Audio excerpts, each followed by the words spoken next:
Les doy la bienvenida en nombre de la Asociación de Ingenieros Civiles Estructurales de Chile, AICE, a un nuevo encuentro en este conversatorio, el primero del año 2021, en el que hablaremos de cambio y estrategia, enfoque para oficinas de cálculo estructural. En este conversatorio se presentará un conjunto de herramientas y métodos para enfrentar con una mirada estratégica los cambios que afectan el trabajo de los ingenieros estructurales en la actualidad, los que abarcan tanto ámbitos técnicos, tecnológicos y normativos, como sociales y de mercado, en busca de alcanzar con éxito nuestros objetivos de forma eficaz y eficiente. Nos parece importante destacar que este conversatorio fue propuesto y desarrollado por uno de nuestros socios, José Izaguirre, quien junto a otros dos expositores ha querido compartir conocimiento y experiencia que puede resultar de gran utilidad a nosotros socios y oficinas de cálculo. Así, José ha aprovechado este espacio de encuentro que AICE le brinda a todos sus socios.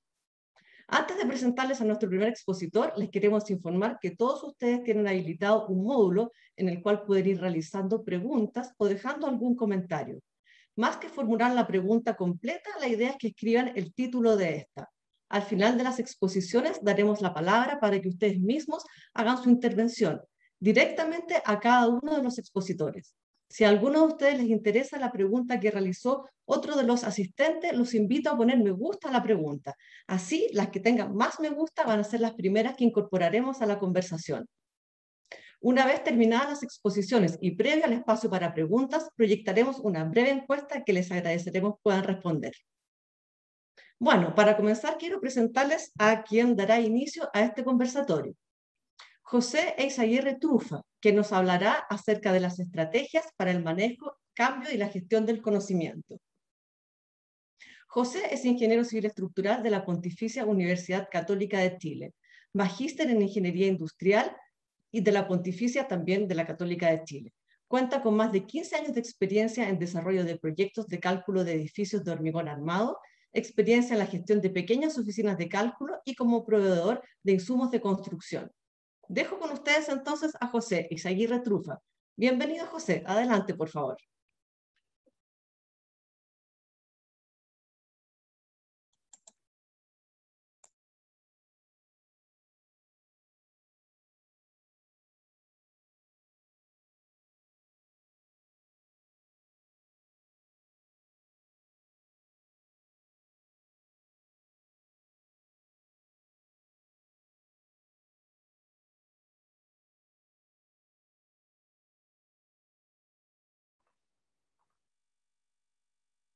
Ya, perdón, estaba hablando solo. Ya, ¿me escuchan bien ahora? Sí, se escucha perfecto, José. Ya, ahí ven la presentación, ¿no? No, no se ve la presentación todavía.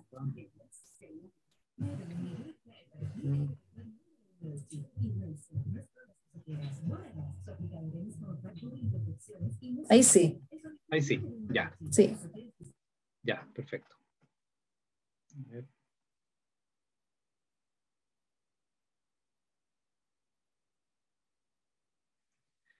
Bueno, gracias por la presentación y por la oportunidad para hablarles de estos temas. Espero que sean un buen aporte para todos.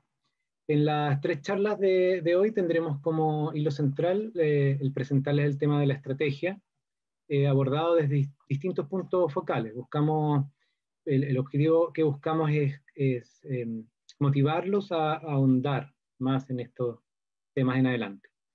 Por eso quiero partir aclarando qué es la estrategia, por qué quiero hablarles de esto y algunos puntos básicos a tener en cuenta. La estrategia es un conjunto de acciones o reglas de decisión elegidas de forma metódica, cuya función es permitirnos alcanzar un fin determinado en forma eficiente. Aquí quiero destacar de este concepto que son acciones, cosas que hago, no son ideas, que tengo que usar un método y no simplemente la intuición, y que necesito un objetivo bien definido para aplicar bien la estrategia. Con la estrategia estamos buscando minimizar la probabilidad de fracaso en nuestras empresas, enfrentar el cambio, generar ventajas competitivas que me diferencien de los demás y que me permita y que pueda mantener en el tiempo. y optimizar el uso de recursos. Tengo acá.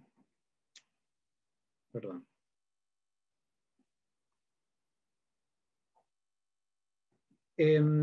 Con ese objetivo, por esto, pueden encontrar que distintos autores que plantean estrategias especializadas en un área. Hay estrategias de negocio, de marketing, no ventas, estrategias para el cambio, de producción, de negociación, de incentivo, de I+D, o sea, hay mucho.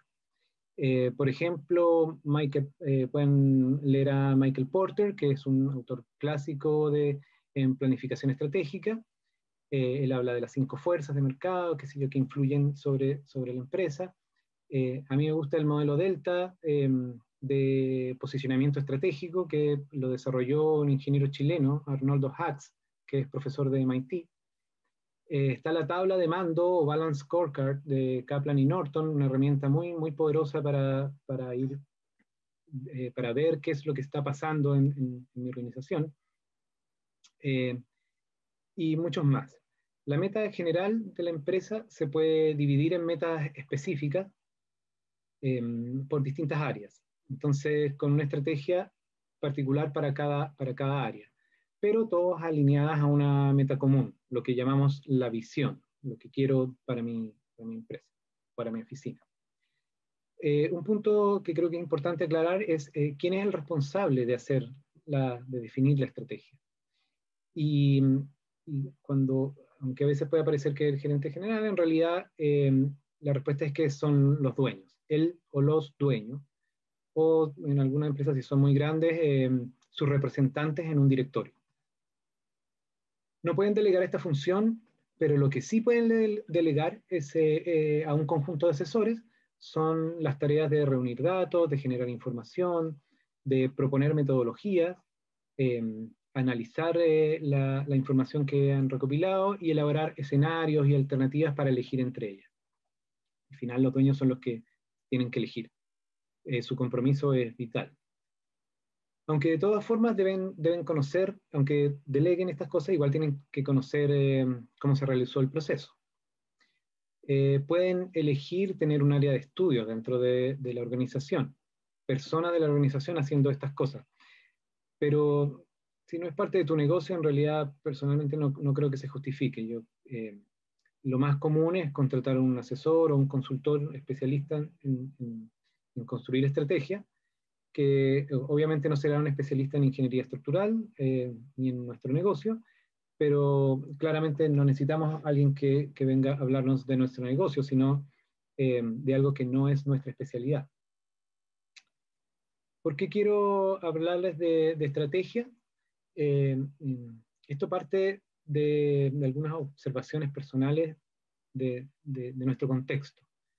Una es que Chile ha crecido de modo de requerir empresas de mayor nivel, mejores estándares de calidad y eficiencia, capaces de abordar proyectos de mayor complejidad, especialmente en el área de la construcción, donde hay campañas tanto de la Cámara Chilena de la Construcción, del gobierno, para buscar mayor eficiencia. Segundo, algo que es evidente para todos, y es que enfrentamos un ambiente de importantes cambios en muchos aspectos, en la técnica, con nuevas normas y formas de diseñar, en la organización, con el trabajo a distancia, el trabajo colaborativo, la cultura del emprendimiento, cambios tecnológicos como la DOM en línea, las metodologías BIM, y bueno, los cambios sociales que todos conocemos. Todo eso genera mucha incertidumbre y hace un poco más difícil salir adelante.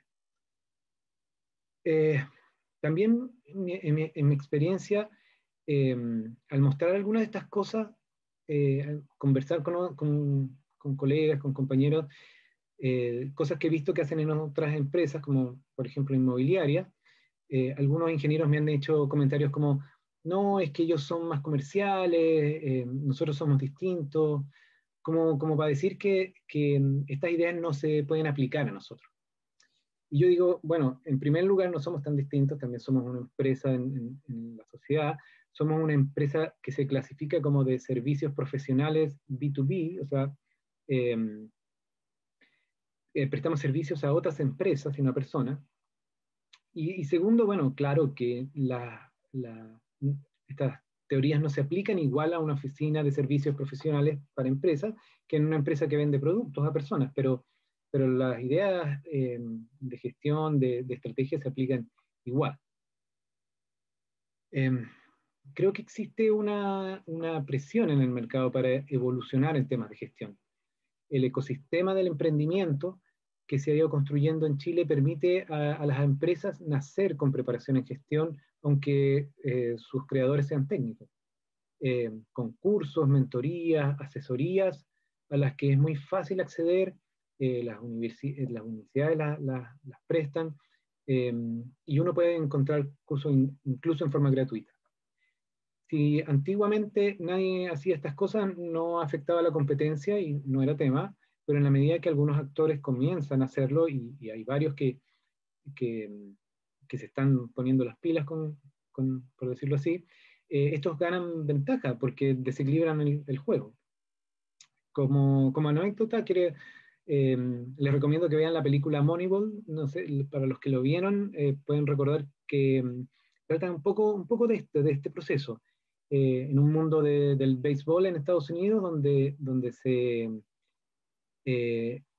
donde la formación de los equipos se basa en la experiencia de los cazatalentos que contrataban a los jugadores y los entrenadores que los ponían en la cancha. Hasta que aparece un gerente de un equipo. Esto es una historia real, por cierto, la película está basada en una historia real. El gerente de una empresa se asocia con un especialista en estadística y usa el análisis estadístico para elegir a sus jugadores, incluso en contra de la intuición y las recomendaciones del entrenador y de los cazatalentos. Cuento corto, al final de la historia, la experiencia de los cazatalentos, de los entrenadores, vuelve a ser un tema que marca diferencias, pero todos los entrenadores, todos los que eligen a los jugadores, todos usan las herramientas de estadística que estas personas impusieron. Se volvió parte vital del mercado. Una preocupación que veo aparecer cuando planteo cosas de este tipo es el costo que involucran en tiempo de trabajo principalmente, tiempo que no genera ingreso y que, o sea, no se hacen proyectos con esto. Obviamente hay que cuidar la producción, está claro, y los ingresos, de eso vivimos, y claramente tienen razón en que no se puede olvidar el trabajo del día a día. Pero por otro lado, hay que aceptar que implementar un proceso estratégico tiene un costo que hay que asumir. Escuché la experiencia de Marianne al respecto en el homenaje a don René, y me pareció muy motivador. ¿Se generan menos ingresos durante un tiempo? Bueno, sí, claro. Pero no se debe perder de vista que la meta que uno está buscando lo vale. Por esto el compromiso de los dueños es vital. Si no existe este compromiso, se cae todo. Bueno, en todo caso existen estrategias también de financiamiento que permiten paliar un poco, diluir un poco esto. Bueno, esto es introducción. El tema da para muchas horas de presentación, en realidad, si quisiéramos. Pero quiero hablarles ahora de una estrategia para implementar cambios desarrollada por el profesor John Kotter de la Universidad de Harvard, y lo presenta en su libro Leading Change, donde lo explica en forma académica, pero también lo presenta en un libro que se llama Nuestro iceberg se derrite, donde cuenta con una historia muy amigable de un grupo de pingüinos con un profundo problema, que no es evidente al principio, pero es grave. Muestra la aplicación de su metodología. Y al final del libro él igual hace un recuento ordenado de lo en qué consiste su modelo. El modelo trata básicamente de 8 pasos. El primero es crear un sentido de urgencia. Probablemente han escuchado esta frase muchas veces, incluso en temas de política o de gobierno. Será la tarea de los niveles más altos de la organización los que deben partir promocionando esta necesidad de hacer este cambio, principalmente para despertar el interés de todos en el tema, poner el tema sobre la mesa en cualquier oportunidad de discusión que aparezca, reuniones, charlas de pasillo, y estar especialmente atento a las reacciones de todos, ver a quién le cae bien y a quién le da un poquito de susto. Hay que hablar de los beneficios que nos va a traer, pero también es importante mostrar los riesgos de no hacer el cambio, así, asustar un poco, para ayudar a esta urgencia. Hay cambios que aparentemente todos van a abrazar, ¿no? que va a bastar decir, cambiamos esto y todos van a decir que bueno, pero pronto aparecen quienes no están de acuerdo, y lo peor es que no lo dicen abiertamente, considerando principalmente que es algo que viene de arriba. Por ejemplo, en la aplicación de las metodologías BIM, probablemente a alguno le habrá pasado, hoy pocos se atreven a decir que están en contra, pero cuando uno empieza a trabajar, se da cuenta que algunos creen que no les conviene tanto, temen ser reemplazados por gente más joven o que maneja mejor los software necesarios, o que sus ingresos se verán afectados porque están muy atados a temas de producción de planos, por ejemplo, y no saben cómo se cobrará, cómo se abordará esto. Bueno, al inicio muchas personas verán esto con desconfianza porque no está la información del detalle del cambio aún.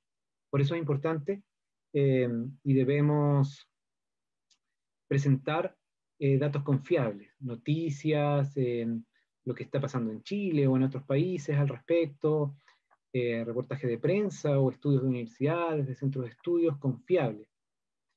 Mostrar las tendencias del mercado, respaldar nuestra propuesta con datos. El siguiente paso es formar una coalición. Esto significa ir construyendo el primer equipo de trabajo y de difusión de las ideas del cambio. Debemos buscar personas que sean líderes de opinión dentro de la oficina, en los que la gente confía y que los escuchan. Y deben estar repartidos en todas las áreas de la empresa. Tiene que haber gente de dibujo, de ingeniería, de administración. Tengo que llegar a todos. También hay que crear una visión clara del cambio. Describirlo en forma simple. Mostrar una imagen clara de cómo será la oficina después del cambio y los beneficios que nos traerá a todos. Además, mostrar en alguna forma simple el proceso de cambio que queremos seguir, la hoja de ruta, que sea fácil de explicar. Luego hay que comunicarlo a todos, efectivamente, la visión de a lo que quiero llegar y la hoja de ruta. Repetir el mensaje con frecuencia en distintas comunicaciones, con la frecuencia que se pueda. Responder consultas y aclarar dudas rápidamente y abiertamente para ir disipando temores. Hace algunos años tuve varias reuniones en Inmobiliaria Siena y me llamó mucho la atención que tenían colgando pequeños carteles del cielo falso con algunas frases sobre algún nuevo sistema o forma de trabajar que estaban implementando. Y luego cuando llegó la hora de la reunión, en la mesa de la reunión tenían un pequeño tríptico que decía algo así como pasos para tener reuniones efectivas, y tenían enumerado lo que querían. Claramente están aplicando un proceso formal, y no solo querían llegar a su gente, sino estaban buscando llegar a las personas externas con las que trabajan. Luego se trata de eliminar los obstáculos. Aquí esto va dirigido a obstáculos, estamos hablando de personas, porque si uno se topa con obstáculos técnicos, uno los aborda de inmediato, o sea, apenas se encuentre con ellos. Entonces, aquí buscamos sumar gente al grupo del cambio, que haya más gente que participe, aunque sea con tareas pequeñas, que podrían abordar el mismo grupo inicial, pero en realidad lo importante es que más gente participe y se sienta involucrada. También en esta etapa es importante reconocer el trabajo que han hecho los del primer grupo. También estar atento y detectar a los que aún no creen en el cambio o están definitivamente en contra. Nos acercamos a estas personas ya más directamente para convencerlos y tratar de aclararle cualquier temor o duda que tengan. Y bueno, si después de esto aún así insisten en negarse o en poner cortapisa o qué sé yo, bueno, uno tiene que evaluar su permanencia en el equipo. Otro punto muy, muy importante es generar triunfos de corto plazo. Mostrar resultados tangibles es un buen motivador. Eso ayuda a contrarrestar las voces disidentes y también buscamos en esta parte celebrar el éxito, celebrando éxitos, que se note que están pasando cosas. Premiar de alguna manera a los que están participando en forma pública. Aquí hay que buscar estos triunfos de corto plazo, es buscar proyectos fáciles de lograr, no demasiado costosos, que involucren solo a la gente más comprometida para no correr el riesgo de que alguien juegue en contra, y hacerlo cada cierto tiempo. Voy celebrando pasos para ir mostrando que se está avanzando, porque el proceso puede ser largo, puede durar, no sé, un par de años, y los equipos se agotan en eso. De eso trata un poco lo que sigue, que es construir sobre el cambio, o sea, no perder el ritmo, mantener la inercia, transmitir el mensaje de que vamos bien, pero necesitamos seguir creciendo con pasos más grandes, con proyectos un poco más costosos, y que todos estos pequeños logros no nos hagan cantar victoria antes de tiempo. Otro mensaje importante de transmitir es que ya no hay vuelta atrás, que estamos jugados por el cambio y que corregiremos los detalles con los que nos hemos encontrado, y empezaremos a aplicar un sistema de mejora continua. Aquí se empieza a aplicar el concepto de mejora continua, que es un mundo también. Finalmente, la última parte es cuando ya logramos implementar el cambio en toda la organización. Hay que hacer ver que el cambio ya es hacer que el cambio sea parte de la cultura de la empresa. El cambio ejecutado ya no es un cambio, ahora es lo que somos, ahora es cómo hacemos las cosas. Esto es un trabajo importante para los líderes de la organización. Luego se trata de que todos internalicen que los cambios, otros cambios, serán algo permanente, y que nos irá igual de bien la próxima vez que hagamos un proceso. Esto facilitará la segunda vuelta. Que ahora vamos a empezar a trabajar por el siguiente cambio, que nos estamos preparando para el futuro, nos estamos adaptando y que vamos a mejorar continuamente. Debemos al final de todo esto recordar el camino que hemos recorrido y los beneficios que hemos obtenido de este. Y no olvidar que a las nuevas personas que se van incorporando a la organización hay que contarles, hay que enseñarles esto, contarles lo que se ha hecho.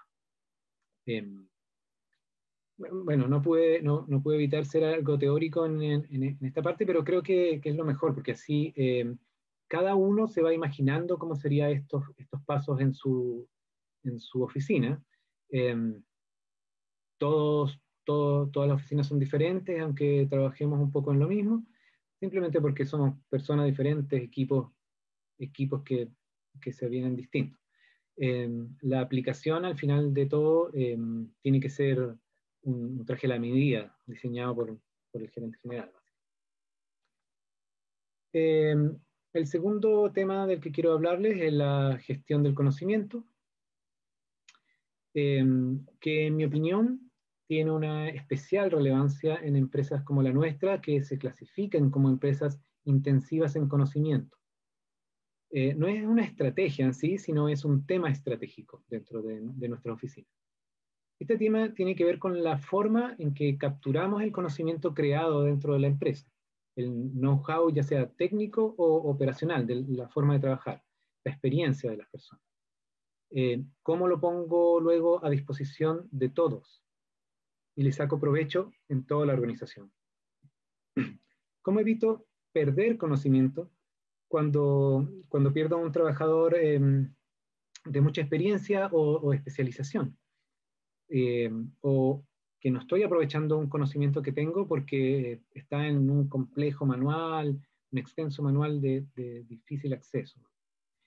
O es un conocimiento que está en una sola persona, o una o dos personas, y cuando recurrimos a ellas, las personas usan su conocimiento, resuelven el problema, pero no transmiten el cómo lo hicieron. También tiene que ver con cómo analizo el funcionamiento de mi negocio, cómo lo mido y saco conclusiones de esta información. El modelo teórico que les voy a presentar es del 95, así que fue presentado en 1995, entonces no hace cargo de algunas cosas de tecnología que entran muy bien acá, pero se pueden homologar, se pueden aplicar de todas maneras, incluso mucho mejor. El modelo que les voy a presentar, el modelo teórico, es un modelo desarrollado por los profesores Nonaka y Takeuchi, llamado el modelo CESI. Antes de entrar al modelo mismo, creo que es importante definir, sin entrar en definiciones secas, definir lo que es un dato, como con un ejemplo. Por ejemplo, el número de proyectos ingresados a la Dirección de Obras Municipales de Providencia en marzo de 2021. Eso es un dato. Lo diferencio de una información, que en este caso sería un gráfico, con la evolución de los ingresos de proyectos a la Dirección de Obras en Providencia o en toda la región metropolitana, segmentado por proyecto, mes a mes por 2 años. Eso es información. Y finalmente, un conocimiento, que es cuando yo miro el gráfico y veo que los ingresos de proyectos crecen un 5% en 6 meses, yo sé que debo aumentar mi capacidad de producción en un 15%. O sea, hablo de conocimiento cuando se usa la información para tomar decisiones. Bueno, lo que sí debo definir en forma más formal es qué es la gestión del conocimiento. Lo hago con las palabras del profesor Mario Pérez Montoro. La gestión del conocimiento es la disciplina que se encarga del estudio, del diseño y de la implementación de sistemas cuyo principal objetivo es identificar, capturar y compartir sistemáticamente el conocimiento involucrado dentro de una organización, de forma que éste pueda ser convertido en valor para ella. Entonces, aquí hay que notar que lo que gestionamos en realidad no es el conocimiento en sí mismo, sino todo lo que hace posible su creación y su transmisión. El modelo se resume en esta figura. Habla de un conocimiento tácito, que es el que está en las personas, en los individuos o en los grupos. Por ejemplo, si en un equipo de fútbol, si yo sé que voy a correr en cierta dirección porque mi compañero me va a tirar un pase hacia allá, yo ya sé que él va a tirar el pase hacia allá. Ese es y por eso decido correr. Eso es un conocimiento del grupo, porque si me cambian a mi compañero, ya eso no va a funcionar. Y diferencia este conocimiento tácito de un conocimiento explícito, que es el que está codificado en algún lenguaje, en un documento con instrucciones, en un gráfico de decisiones, en un software, por ejemplo. Luego, con estos dos conocimientos, plantea 4 procesos para la creación y el movimiento del conocimiento dentro de la organización. Lo primero es la socialización, que permite crear y transmitir conocimiento tácito. cuando las personas comparten experiencia, o sea, trabajan juntos. Esta actividad claramente se ha visto limitada hoy en día. Creo que todos tenemos el problema de cómo reemplazar la formación que se le daba a los ingenieros recién egresados o de menos experiencia, y que antes se hacía dentro de la oficina. Entonces se recurre a herramientas como, por ejemplo, ¿sabían ustedes que Google, el suite de Google permite crear una red social cerrada dentro de la organización, donde ustedes podrían crear discusiones o hablar sobre temas técnicos o cosas de mejora continua dentro de las organizaciones? De eso estamos hablando, cómo aplico tecnologías para que estos procesos se den mejor. El siguiente proceso es la externalización, que consiste en transformar el conocimiento tácito en explícito, o sea, codificarlo en forma física, escribirlo. Eso implica que yo necesito tener la habilidad para formularlo conceptualmente. Y con esto, bueno, permito que todos puedan acceder a ese conocimiento que ya está escrito y que les sirva de base para generar nuevo. Lo que nos lleva al siguiente proceso, que es que cuando el conocimiento es explícito, que es la combinación, perdón. Cuando el conocimiento es explícito, puede ser combinado. Esto pasa en la cabeza de las personas, que acceden y mezclan diferentes conocimientos explícitos y les suman el propio conocimiento tácito y crean algo nuevo. Bueno, aquí también es fácil intuir el valor de las tecnologías de información en este proceso.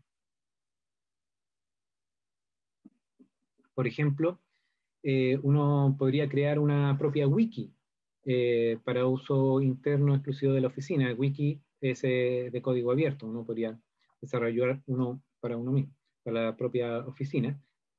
Y con eso, rápidamente facilitar la búsqueda de información dentro del manual técnico. También podría agregarle un foro de discusión y comentarios, un poco lo que veíamos antes, para que haya interacción entre las personas. Esto podría implicar también, estos procesos, tener que incluir en la oficina personas que no trabajan en el área de producción, o sea, especialistas que no son calculistas. Finalmente, el último proceso es la internalización. Esto es ya lo que llamamos la formación, lo que normalmente llamamos la formación de un ingeniero. Ocurre cuando un individuo entiende el conocimiento explícito y este se vuelve parte de su conocimiento propio, de su conocimiento tácito, lo interioriza, se vuelve un experto, lo que además es una herramienta de motivación. Con esto se construye la habilidad para desarrollar nuevo conocimiento, el cual entonces vuelve al principio de la socialización. Esto que aprendí, que yo desarrollé y que creé, se lo cuento a mis compañeros. El modelo plantea que esto es un proceso que se da en un ciclo, como una espiral, y que va haciendo crecer el conocimiento y el valor de la organización. Dado todo esto, el hacer crecer el conocimiento de nuestra oficina podría ser un objetivo, y será nuestra labor elaborar una estrategia para lograrlo, para estructurarlo, implementarlo, evaluar lo que implementé, corregir y volver a continuar con el ciclo. Repito que la tecnología tomará un rol principal aquí. Debemos elegir plataformas, si es nube o local, qué lenguaje de programación voy a usar, qué manejo de base de datos, cómo recopilo los datos y cómo construyo información a partir de ellos, dónde los guardo, cómo los protejo, cómo se comparten. Estas son decisiones estratégicas, porque una vez que elegimos un camino es difícil y es costoso cambiarlo. Por tiempo solamente mencionaré dos cositas que hay que tomar en cuenta. Los temas son la ciberseguridad, que es la protección de la información. Hay que meterse en ese tema cuando uno desarrolla procesos de gestión del conocimiento. Y el otro es la creación de derechos de propiedad intelectual, porque, bueno, vamos a crear conocimiento. O sea, yo podría crear un software, podría, bueno, eso, crear un software que en el cual estoy colocando el conocimiento desarrollado en la oficina, y eso tiene un valor comercial y por lo tanto hay que preocuparse de esos derechos. Bueno, quiero dejarlos con alguna bibliografía de algunos temas, no abarca todo, con la que pueden ahondar un poco en estos temas. Son 3 autores chilenos, el profesor Magluf y Patricio del Sol son profesores de la Universidad Católica, Mario Pérez Montoro es español, y Juan Carlos Eichholz también es profesor es chileno, y ha avanzado mucho en el tema de la capacidad adaptativa y cómo las empresas se adaptan. Es muy interesante lo que plantea. Como palabras finales quiero invitarlos a tomar un lápiz o sentarse frente al computador y en un momento tranquilo escribir su sueño para su oficina, como quiero que sea en el futuro, lo que les gustaría llegar a ser. Eso es lo que será su meta, eso es la visión, y bueno, de ahí parte todo. Muchas gracias.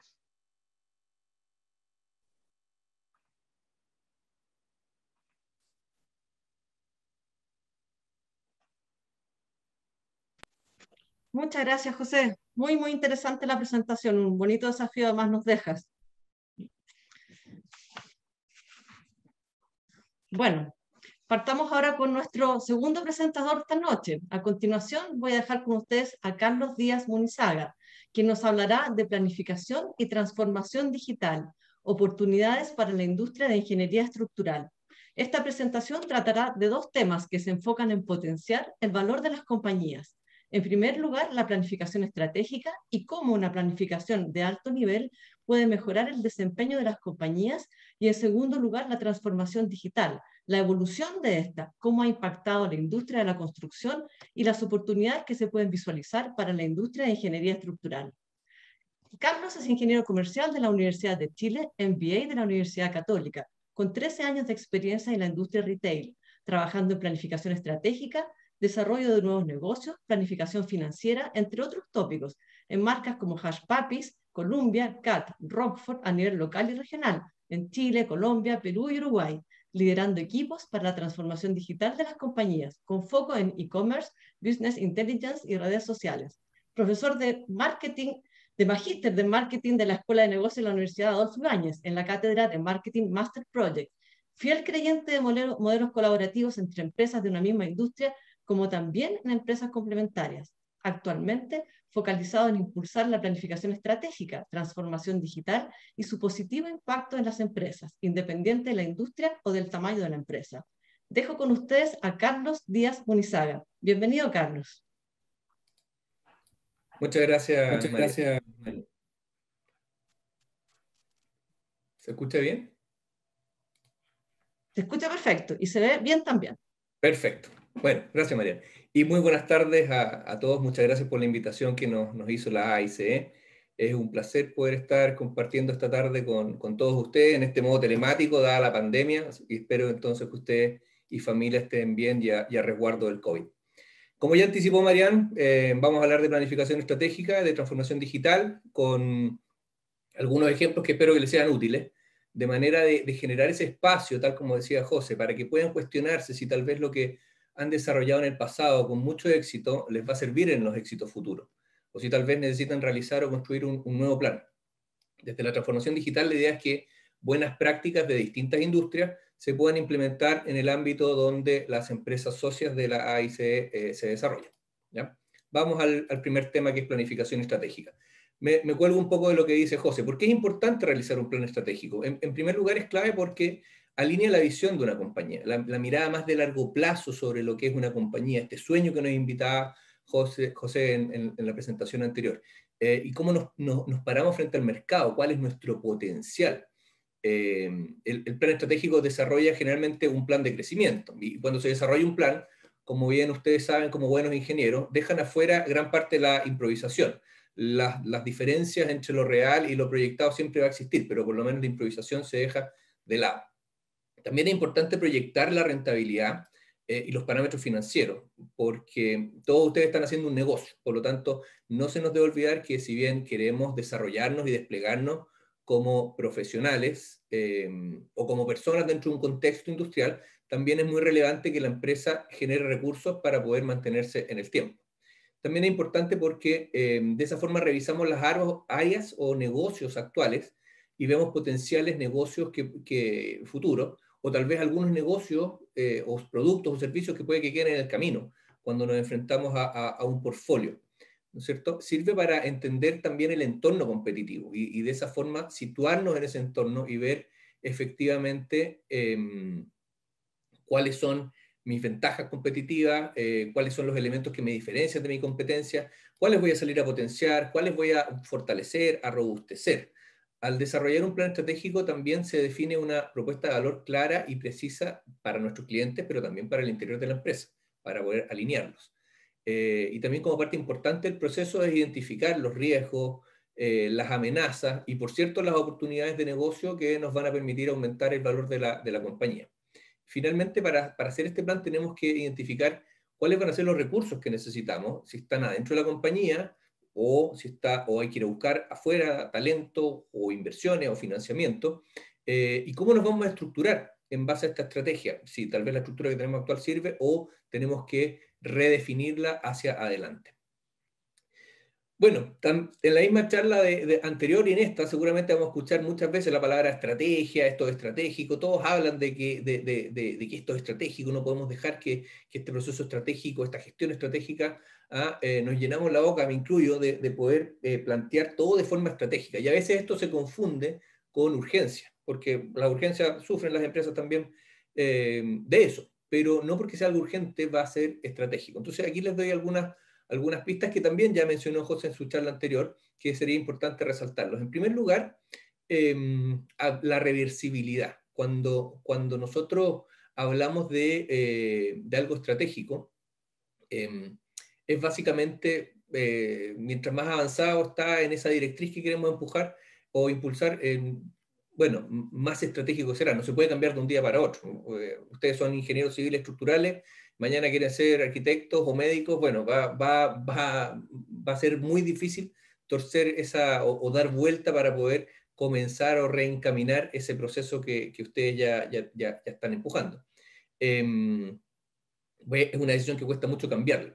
Otra forma también de identificar una decisión estratégica es en cuanto a los recursos. En la medida que haya más recursos, no solamente financieros, sino que también horas hombre o desarrollos tecnológicos asociados a una determinada acción, más estratégica será. En términos de plazo también, es importante tener esa mirada. Cuando tenemos un plazo más largo para lograr algo, no es de mañana y la próxima semana, sino que, por ejemplo, es distinto que si yo de aquí a 2 o 3 años quiero posicionarme como el líder del cálculo estructural de obras civiles de gran magnitud a nivel regional, y hoy día no tengo esa posición, es un trabajo que efectivamente se logrará en el largo plazo, no se logra de un día para otro. Y por último, algo importante, y esto no es exhaustivo lo que les estoy contando, sino que es en base a mi experiencia, también tiene que ver con la relevancia, en el sentido que las decisiones se toman en alto nivel. Los presupuestos, los planes estratégicos, sobre todo los de largo plazo, generalmente se aprueban en un directorio, los revisa la alta administración, están muy empoderados, los dueños también. El equipo está muy empoderado de todas estas decisiones que se toman en base al plan. Y para conceptualizarlo, graficarlo en términos específicos sobre la importancia de hacer una planificación estratégica y las diferencias que tiene con hacer una buena proyección del negocio. Este gráfico muestra la evolución en términos reales y concretos de la utilidad, las ventas, los márgenes de una determinada compañía, algún indicador conceptual que de alguna forma refleje el valor de la compañía. Si yo con esa información que tenía histórica, proyecto un escenario contextualizado, político, social, económico, puedo hacer una proyección tendencial de cómo viene el negocio. Pero lo interesante es que el plan se hace cargo de las mejoras, lo que hacemos. A diferencia de un plan o una proyección, el plan puede identificar brechas de productividad, cambiar tendencias de crecimiento, cambiar el valor de la compañía. porque en definitiva es torcerle la mano al destino con acciones concretas, con objetivos claros, con una visión concreta, con pilares estratégicos que sienten las bases de ese plan. Y cuando vemos el resultado final, que es lo más importante, el output, este debe ser lo suficientemente simple para que toda la organización se empape con él, pero lo suficientemente complejo y detallado para que se ejecute con la mayor precisión y perfección posible. Este plan también tiene que ser ambicioso, pero alcanzable, que toda la compañía los energice para concretarlo, que evitemos las frustraciones por no llegar a unas metas que puede que sean muy inalcanzables. Para desarrollarlo tenemos que contar con información de la empresa y su entorno como punto de partida. Y en cuanto a las metodologías, que algo mencionaba también José, pero hay muchas formas de trabajarlo. Yo sugiero que al menos dentro de todo un proceso que se puede hacer de planificación, hay una instancia de trabajo introspectivo fuera de la oficina idealmente, de manera que el día a día, que es el principal enemigo de la planificación estratégica, no consuma los tiempos y energías para poder desarrollarlo. Se pueden dar varios ejemplos respecto a planificación estratégica. Lo más simple sería hablar desde la transformación digital, que es el tema que parte de los temas que nos convocan. Cómo convierto mi empresa y la adapto a este nuevo entorno digitalizado. Pero voy a tomar otro ejemplo que tiene relación con el ciclo de vida de la empresa. Toda empresa tiene un ciclo. ¿Ah? Tiene una etapa inicial o de lanzamiento, después viene un crecimiento que puede ser agresivo o puede ser leve. Luego viene una especie de sacudón, tambaleo, algo golpea, puede ser tal vez un cambio cultural o una disrupción que no la vio la empresa. Hay una especie de quiebre. Y luego viene una etapa de maduración, o bien, como se aprecia en la línea segmentada, con puntos, una extensión del ciclo de vida de la empresa.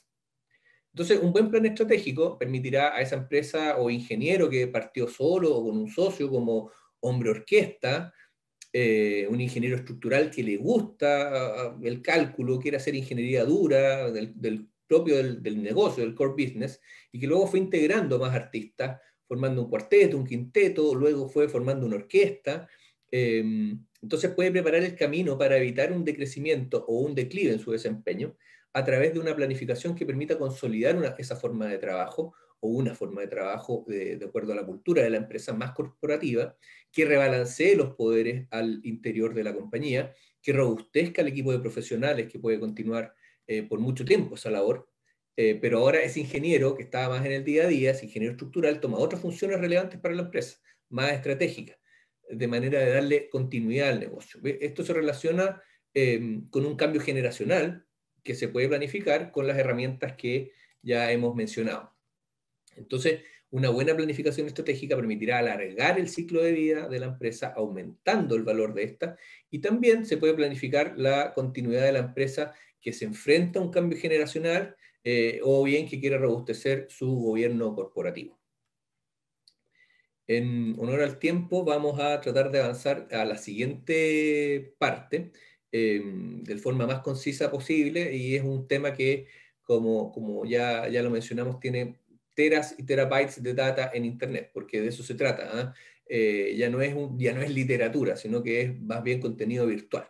Y al respecto, en ese sentido, como cuesta hacer la bajada diferente o sintetizada, partiendo por definiciones tipo wiki, que es el cambio asociado con la aplicación de tecnologías digitales en todos los aspectos, pero eso, bueno, para eso le pregunto a Google o a Siri o a Alexa, o busco una charla TED o YouTube o de Singularity University, otro mecanismo de búsqueda de contenido digital, que también es parte de la transformación digital. El modo de hacer search, hacer research es distinto. La segunda definición es interesante desde el punto de vista de la captación, almacenamiento y procesamiento de datos, que es donde ustedes corren con ventaja, porque ustedes desde siempre han actuado a conciencia o en consecuencia de la data.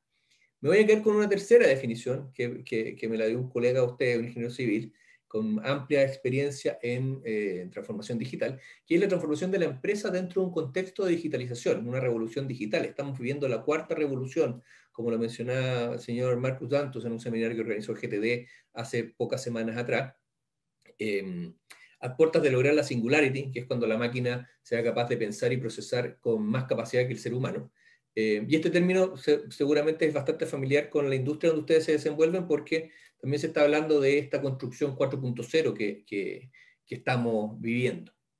Desde el punto de vista de las empresas, hay muchos ejemplos de empresas que, siendo líderes en sus industrias, nunca se adaptaron y perdieron valor. Todas estas empresas que están acá, en algún momento fueron los líderes de la empresa y siguieron haciendo lo mismo, porque esa era la fórmula del éxito. Y se quedaron atrás. Y hoy día ya, en mirada retrospectiva, vemos lo que les pasó a ellos.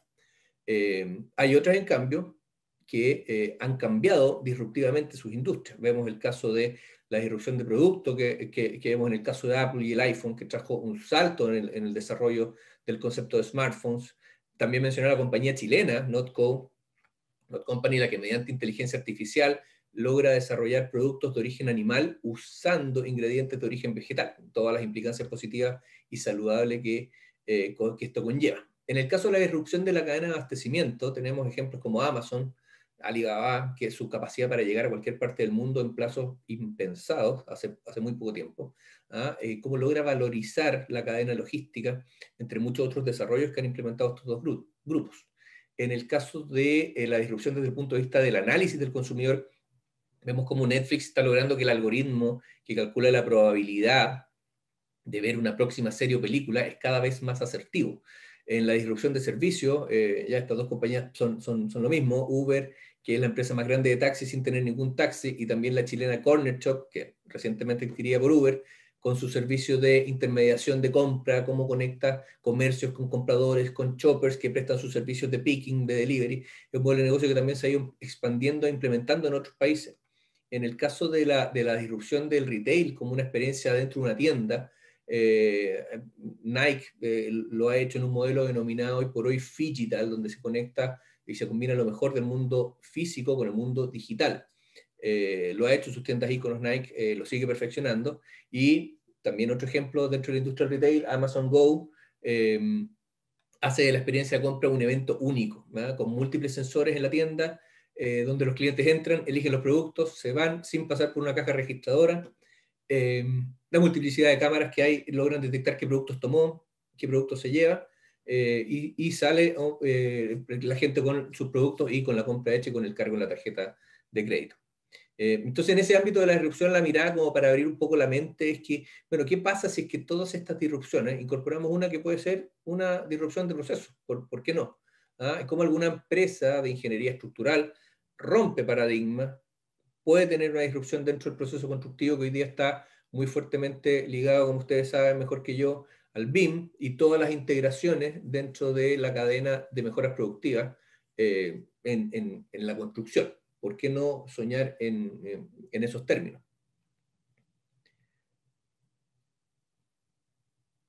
Porque asumamos que la industria de la construcción ha avanzado muchísimo en el mundo y esto va a llegar en algún minuto a Chile. El desarrollo de la construcción 3D tal vez ya llegó, como parte de los desafíos para mejorar la productividad y la eficiencia en la construcción.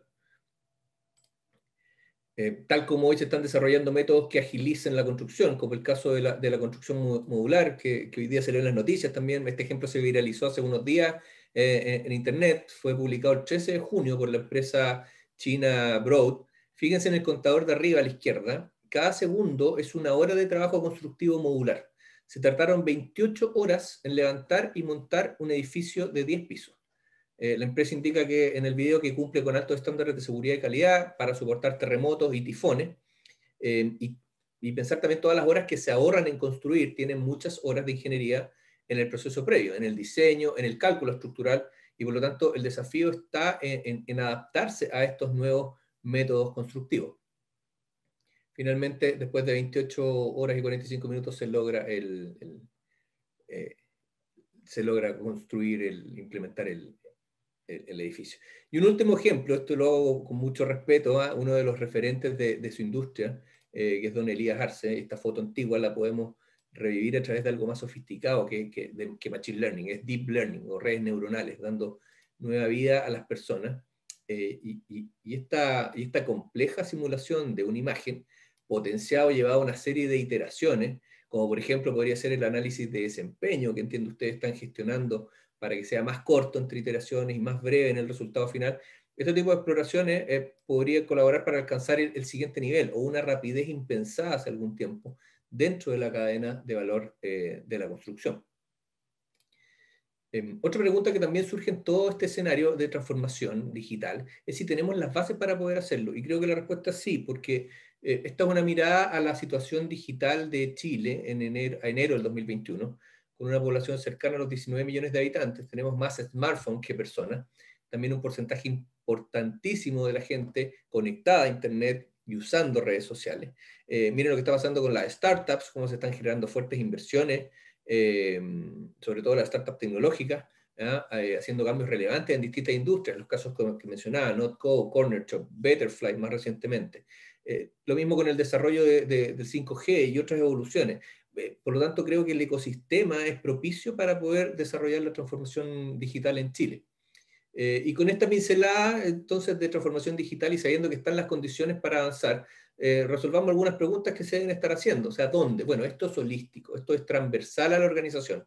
Es darse cuenta que es mucho más que las redes sociales, que e-commerce, que CRM, automatización.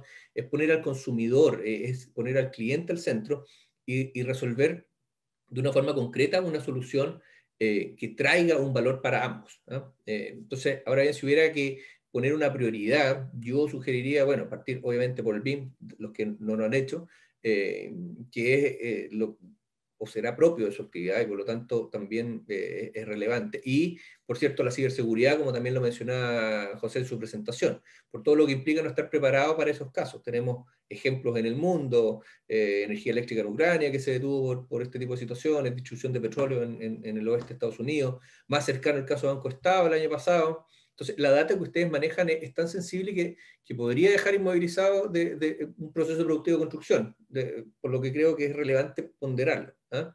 Bueno, ¿cuándo partimos? Lo antes posible, también, con sentido de urgencia. ¿Ah? Porque eso está pasando muy rápido y hay que meterse lo antes posible. ¿Y quiénes debieran estar? Aquí es clave que se involucren.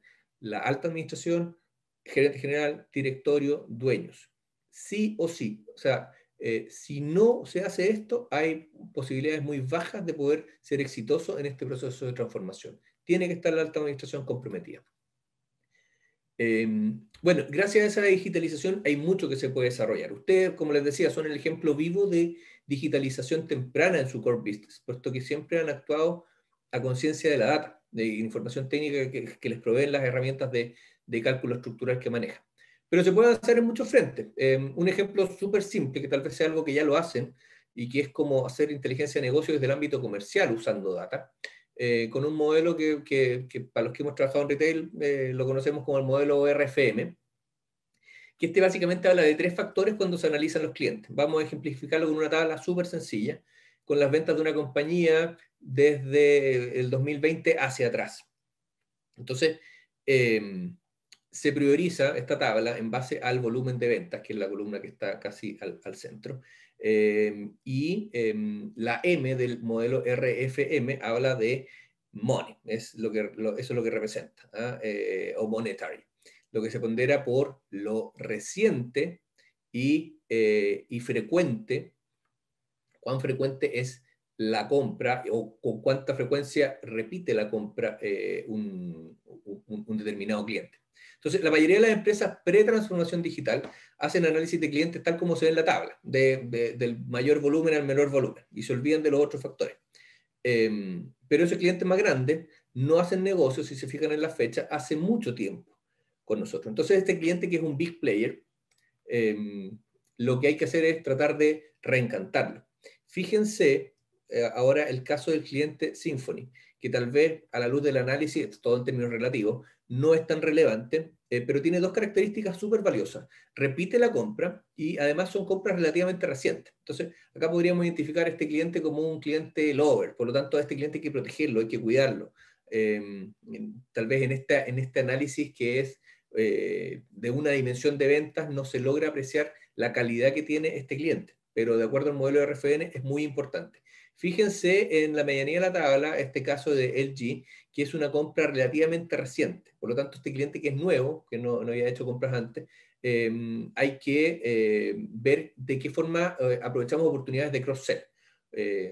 por cierto, automatizar, como lo hacen hoy día en e-commerce, ¿no? Para los que han comprado en e-commerce, es lo típico cuando dicen, bueno, usted que compró X, ahora le ofrezco Y para que se lleve. Y eso está todo automatizado. En el caso de usted, una empresa inmobiliaria, me compró el servicio de cálculo estructural, pero también podría ser potencial cliente para la coordinación BIP. En cualquiera de los casos en que uno identifique buenos clientes, lovers o potenciales, tenemos la posibilidad de clonarlos, que es identificar algunos patrones comunes, tipo georreferenciación, tamaño de negocio, otros, y revisar en el mercado o en la industria si existen clientes potenciales que no estén en mi data, que no los haya capturado, pero que podrían ser buenos candidatos como nuevos clientes, como potenciales clientes, ¿ya? Para finalizar, la tabla RFM, si ponderamos los 3 factores, queda Symphony como el mejor cliente. Y miren lo que baja Blue Star, que era en nuestro caso emblema, que está en el primer lugar, porque lo ponderamos por lo reciente y por la frecuencia de este cliente con nosotros. Nuevamente les agradezco la invitación a este conversatorio, espero que les sirva para su proceso de transformación empresarial en un contexto de fuerte e intensa digitalización. Lo que pueda ayudarles, no duden en contactarme, les dejo mi sitio web por si quieren escribirme y profundizar en alguno de los temas de esta presentación. Muchas gracias. Muchas gracias, Carlos. Realmente muy interesante. Yo por lo menos soy una convencida de que hay que subirse al tren de la transformación digital. Uno no se puede quedar atrás y probablemente lo comparo siempre con, en el caso de la ingeniería, de cuando pasamos de hacer planos en papel a hacer planos en AutoCAD. Creo que es algo similar, una revolución similar. Así que muchas gracias. Bueno, pasamos ahora a nuestra tercera presentadora de esta noche, que es Betty Sierra Rivera, quien expondrá diseño de proyectos en entornos complejos, diseñando el proyecto correcto con Design Thinking and Lean. En esta presentación abordará nuevas metodologías de gestión de proyectos para diseñar de forma colaborativa y ágil un producto o un proyecto que mejor se adapte a las necesidades del cliente y a los objetivos del negocio. Betty es ingeniera civil, magíster en Administración de la Construcción y magíster en Ingeniería Industrial de la Pontificia Universidad Católica de Chile. Actualmente lidera el área de mejora continua en empresas Armas con el propósito de desarrollar capacidades de gestión más eficientes y productivas a través de Lean Construction, la planificación colaborativa y la mejora de procesos. Desde el 2019 ha practicado y facilitado el pensamiento Lean y sus metodologías en proyectos de salud, habitacional e industrial, logrando con los equipos aumentar la eficiencia y productividad y así brindar soluciones más efectivas y oportunas a sus clientes. Dejo con ustedes entonces a Betty Sierra. Adelante, Betty.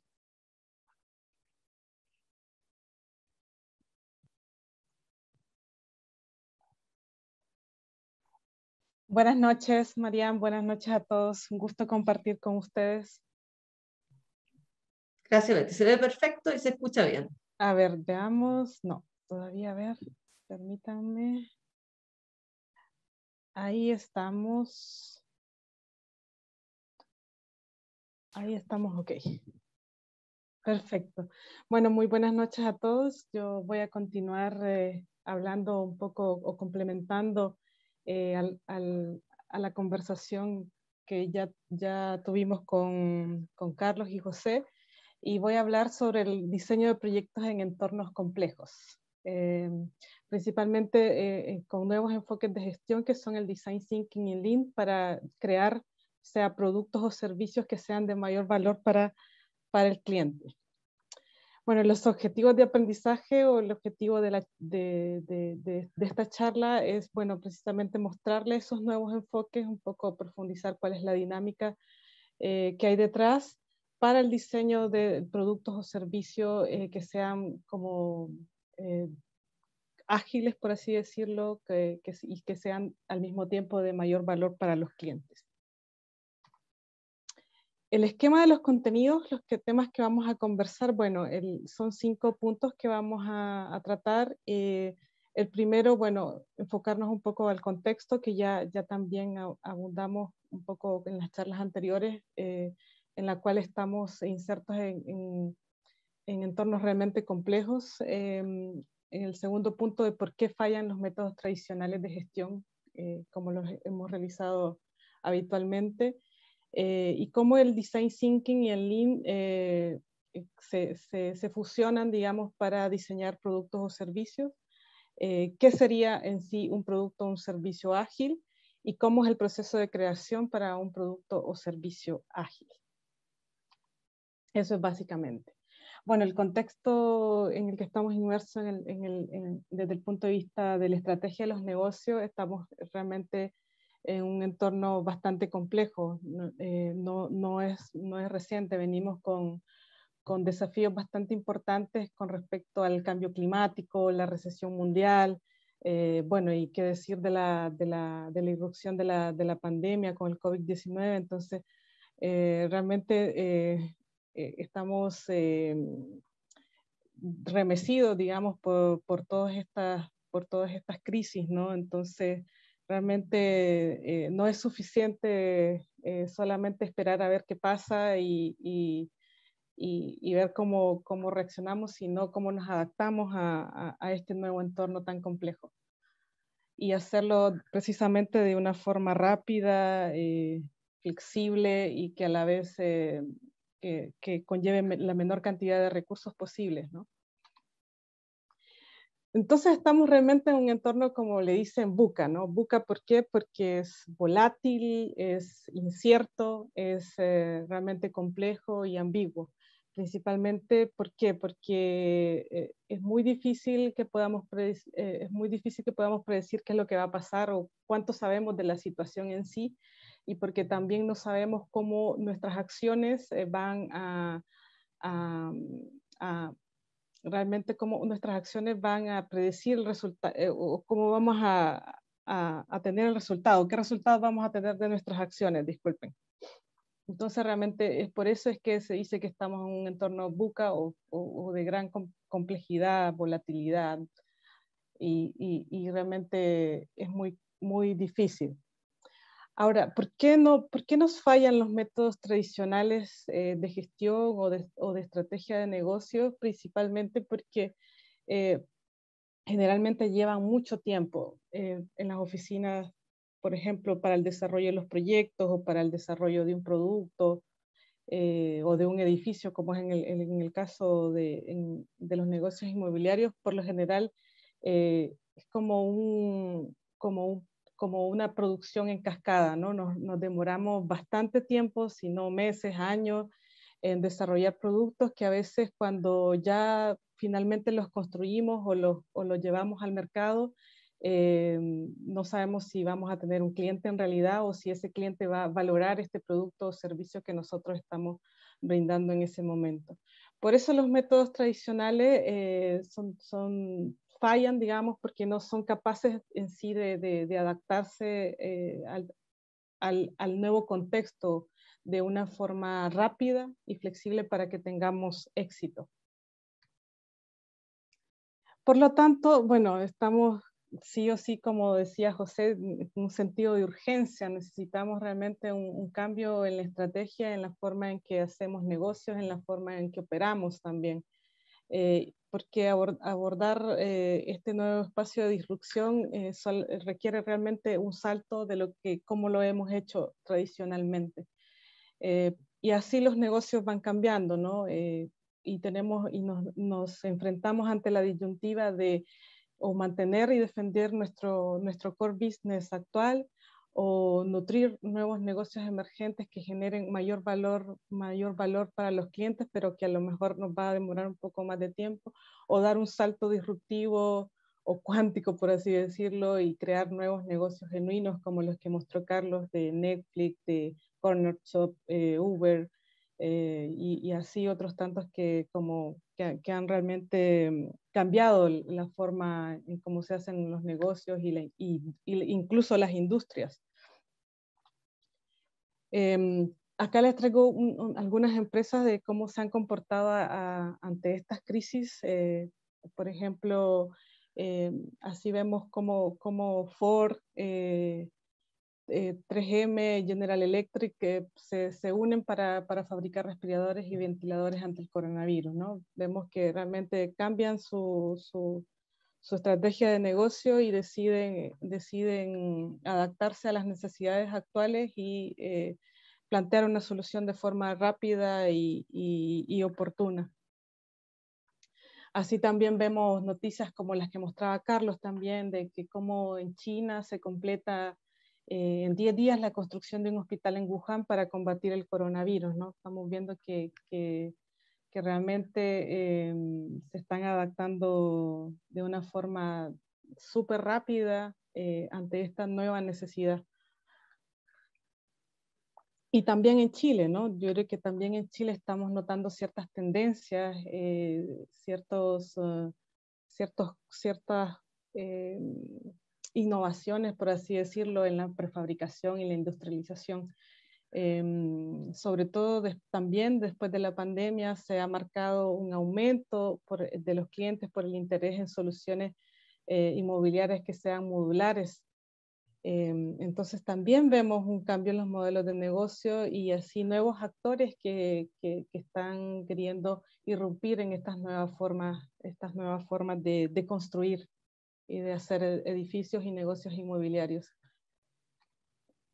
Entonces vemos que prácticamente tenemos un antes y un después de la pandemia, principalmente por todos los desafíos externos a los que nos vemos enfrentados. Y estos desafíos externos, como vimos, son altamente inciertos, que con la digitalización, la transformación digital y también una nueva sociedad, un nuevo cliente, digámoslo así, con nuevas necesidades, nuevos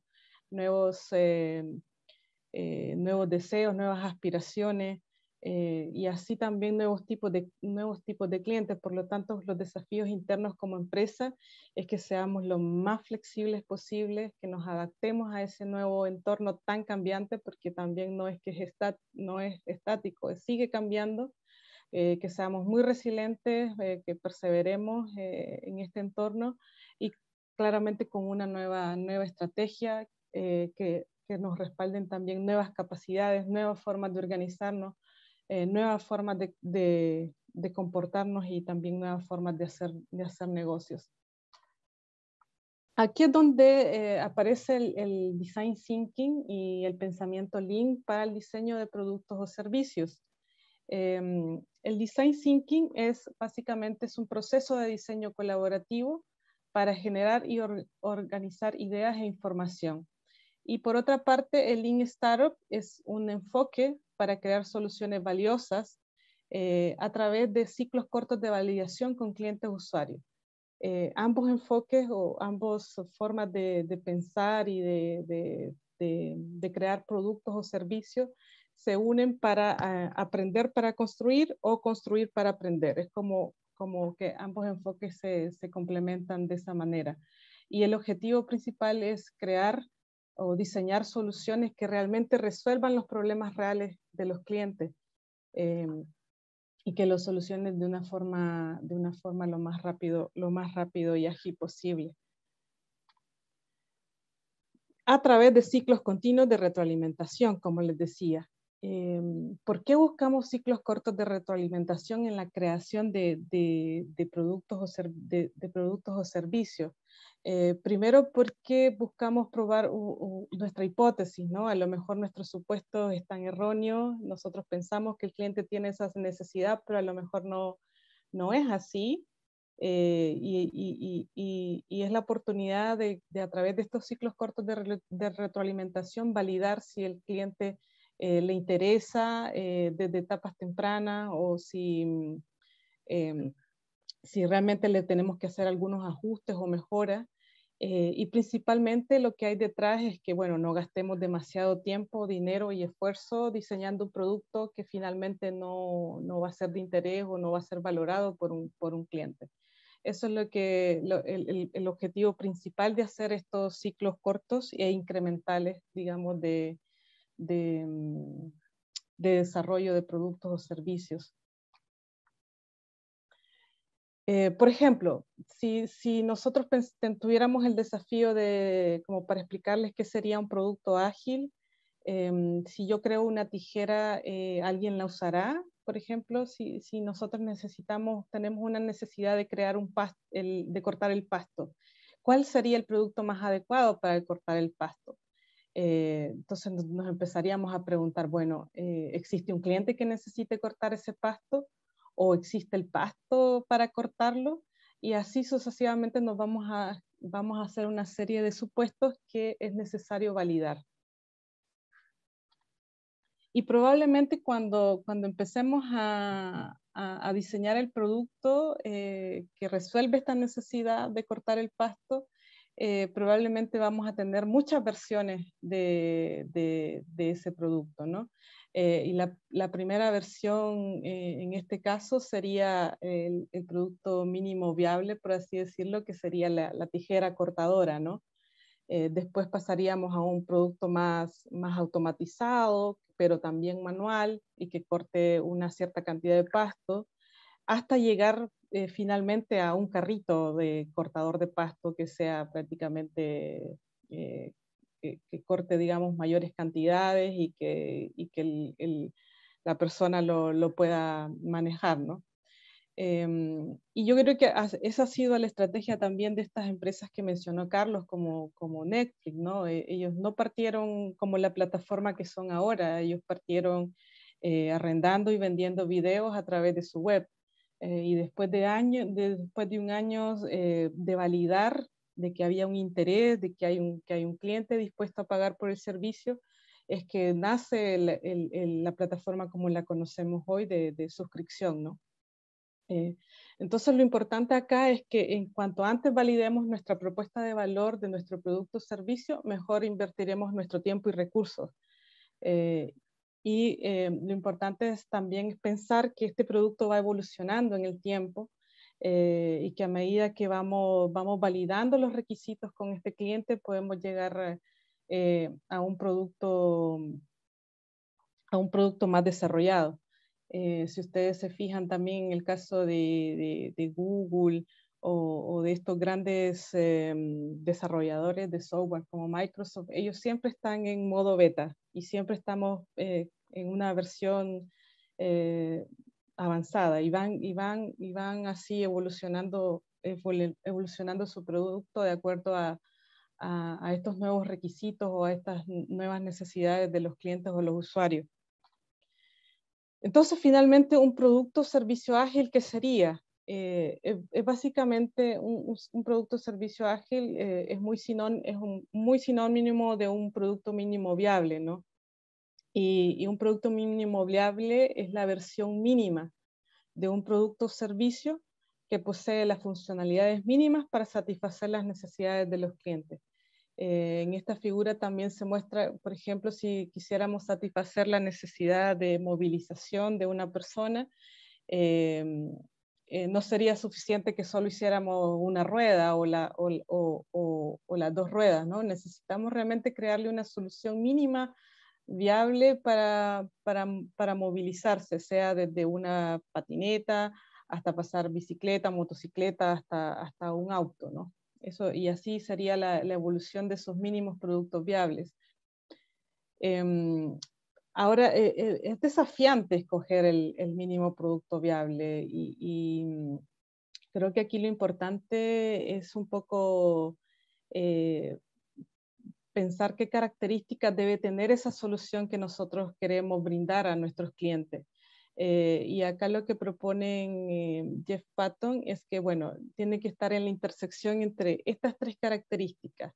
Un producto mínimo viable, aparte de ser valioso para el cliente, debe ser factible desde el punto de vista económico, desde el punto de vista técnico, y también debe ser, como les decía anteriormente, funcionable, debe ser un producto que satisface esa necesidad en específico. Entonces, en la intersección de esas tres características, ahí vamos a encontrar nuestra solución o nuestro producto ágil que probablemente puede ir evolucionando en el tiempo. Ahora, el proceso para la creación de un mínimo producto viable o de un proyecto ágil básicamente es un ciclo de mejora continua en donde tenemos un producto, desde que surge la idea del producto o el servicio que queremos brindar, luego de cierto modo lo prototipamos, lo lanzamos, en este caso, bueno, los prototipos hoy en día, por ejemplo, en el mundo inmobiliario, son los modelos BIM. Después medimos la aceptación o el interés o la validación del cliente. Y finalmente, en base a esa medición, ajustamos, aprendemos y creamos y volvemos a empezar el ciclo si es necesario. Entonces, las 5 etapas del Design Thinking son bastante simples, digamos. En primer lugar, es empatizar con ese cliente, con esa persona que tiene un problema, una necesidad, un dolor, una aspiración, un deseo, no sé. Pero lo importante es eso, que nosotros logremos ponernos en los zapatos de ese cliente y detectar ese problema y en base a eso definir por qué el problema es importante, por qué sería... ¿por qué tendría impacto el resolverle este problema a este cliente? Entonces, en primer lugar, es analizar el contexto en el que estamos, ¿no? Y el contexto en el cual está el cliente, su problema, y comprender también, comprender sus puntos de vista. Después, en la segunda etapa, ya están los pasos ya de idear. ¿Cómo lo resolvemos? Hacer a lo mejor una lluvia de ideas. Esto tiene que ser colaborativo, tiene que estar involucrado desde si hablamos, no sé, desde la parte comercial, desde la parte técnica, todas las personas que sean, digamos, de la empresa, por así decirlo, que conozcan a este cliente, que conozcan esa necesidad y así de ese modo poder crear una solución más creativa, ¿no? Después se pasa a prototipar, y prototipar significa, no sé, crear como ese mínimo producto viable que le vamos a ofrecer al cliente, construir un poco la representación de sus ideas, experimentar. Acá tenemos que experimentar el producto o el servicio que vamos a ofrecer con los clientes y la idea es como, si nos vamos a equivocar, que nos equivoquemos rápido y barato, ¿no? Que sea una cuestión así. Así que vamos a invitar a este cliente a testear si funciona o no, y así vamos a ver si lanzamos este producto ya al mercado y lo empezamos a refinar o ajustar según este feedback que obtenemos de este cliente. Bueno, como el tiempo es corto, bueno, ya estoy por finalizar. Solo les dejo una reflexión final de Peter Drucker. Todos estos enfoques de gestión son con muy foco en la productividad, pero no hay que olvidar que no hay nada más inútil que hacer algo hacer algo eficiente de aquello que no debe hacerse o de aquello que no le interesa a un cliente. Si no estamos dispuestos a crear soluciones para resolver un problema de alguien de una manera eficiente, entonces realmente es como inútil, ¿no? Finalmente, recomendarles también alguna literatura relacionada con este tema que les estoy exponiendo hoy. Son el método de Lean Startup de Rick Price, para crear empresas con éxito, utilizando este ciclo de mejora continua, como les conversé, y otro escrito por Paulo Caroli, que esto está muy relacionado ya para crear productos digitales, pero podría ser aplicable también para desarrollo de servicios. Y finalmente, bueno, agradecerles su atención y invitarlos a compartir a través de las redes sociales de mi LinkedIn, o si quieren escribirme y seguir compartiendo de estos temas, son bienvenidos. Así que muchas gracias. Muchas gracias, Betty.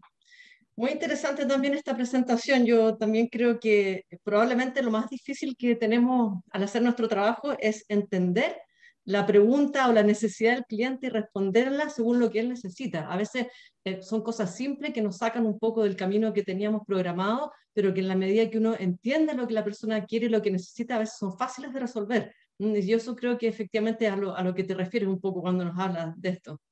Así es, Mariana. Así Sí, es. bueno, antes de dar paso a las preguntas, a los segmentos de las preguntas, los invitamos a contestar una encuesta breve que se va a activar en este instante. Así que les dejo algunos segundos para que por favor la puedan responder.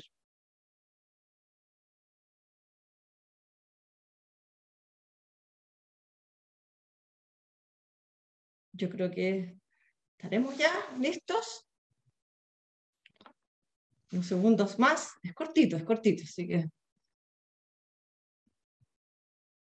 Ok, bueno, yo creo que podemos ya comenzar con las preguntas, así que le agradecería a los expositores que enciendan sus cámaras y abran sus micrófonos. Yo creo que tenemos poquitas preguntas porque es un tema que a todos los deja bastante perplejos y la verdad es que probablemente ustedes están dando respuestas a preguntas que aún no se ha hecho, ¿ya? Porque son temas que efectivamente vienen y cuando uno no se ha hecho la pregunta es difícil hacer otras. Entonces, bueno, la primera pregunta es de Filipo Correa, que Filipo, no sé si la vas a hacer tú mismo o la transmito yo, entiendo que estás tú ahí en el audio. Hola. Hola, buenas tardes. Hola. Bueno, lo primero es darle las gracias por compartir conocimientos. Felicitaciones, Betty, Carlos y José, por las tremendas presentaciones. Y yo quería hacer una consulta si han usado o recomiendan algún tipo de herramienta Agile para el uso de planes estratégicos. Mira, sé poco sobre el tema, pero te voy a decir lo siguiente. Yo creo que para planificación estratégica y para desarrollo estratégico no veo bien cómo abordarlo, pero sí me parece una herramienta interesante para desarrollar servicios. Creo que dentro de todos los cambios que las oficinas de estructura van a vivir, está que podemos ofrecer nuevos servicios. O sea, me explota la cabeza ver cuántos servicios nuevos podemos ofrecer. Por ejemplo, los servicios a obra con las nuevas tecnologías van a evolucionar mucho y vamos a tener que diseñar qué servicio dar. Y si nosotros decimos simplemente, se me ocurre que esto puede ser bueno en obra, es muy probable que no le chuntemos. Pero si usamos herramientas como esa para ir haciendo pruebas, testear y después hacer un ensayo con un cliente de confianza y ir probando productos en pequeña escala, podríamos salir mucho más rápido con un buen producto.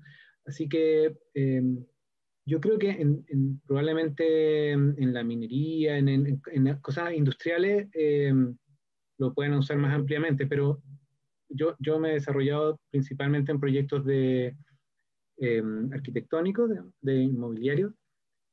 Creo que ahí en el tema de qué servicios puedo prestar a la inmobiliaria adicionales, ese desarrollo sí podríamos usar ese tipo de herramientas. Y con respecto a eso, ¿cuál es la recomendación de tiempo a usar en la búsqueda de estos nuevos negocios dentro de la empresa? No sé, destinar un cierto porcentaje de tu disponibilidad de horas en Mira, estar en búsqueda permanente de nuevos futuros. es que eso es una decisión estratégica y por lo tanto es una decisión del dueño. El dueño tiene que ver cuántos recursos quiere dedicarle a desarrollar cosas nuevas, porque está directamente relacionado a una inversión de tiempo, de dinero. O sea, uno podría llegar con la billetera grande y abrir un área de desarrollo y contratar 10 expertos y que se dediquen todo el tiempo a trabajar en eso y a sacar nuevos productos y les exijo que sacan 3, 4, 5 productos nuevos cada año, pero uno ve según los recursos que disponga de cuánto tiempo es capaz de dedicarle a esto. La planificación te va a ayudar a hacerlo con eficiencia, en el fondo que tú seas desde el principio capaz de determinar si me estoy quedando corto. O sea, sueño con algo muy grande, pero no le estoy poniendo los recursos correctos.